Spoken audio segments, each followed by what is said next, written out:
Service പെൻഷൻകാരോട് Pinarayi സർക്കാർ കാണിക്കുന്ന നീതി നിഷേധത്തിനെതിരെ ഓഗസ്റ്റ് 6-7 തീയതികളിൽ പാലക്കാട് കളക്ടറേറ്റിന് മുന്നിൽ ദ്വിദിന സത്യാഗ്രഹം നടത്തുവാൻ Kerala state service pensioners association.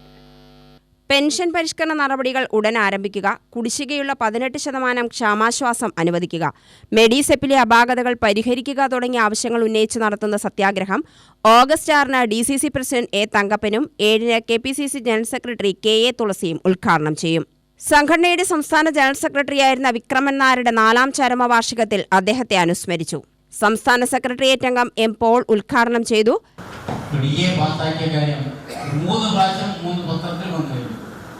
ഓരോ പത്രത്തിലും 3 പ്രാവശ്യം വന്നു തരാൻ പോകുന്നു. ഇതായിട്ടുണ്ട്. 3 പ്രാവശ്യം നമുക്ക് പത്രത്തിൽ വന്നു. ജനം വിചാരിക്കും ഈ ഇവർക്ക് ഇത്രയൊക്കെ DA കൊടുക്കണോ? ഒരു DA തന്നിട്ടില്ല, പക്ഷേ ഇത്രയും DA കൊടുക്കണോ എന്ന് ഒരു ആലോചന സാധാരണ ജനങ്ങൾക്കിടയിൽ ഉണ്ടാവും.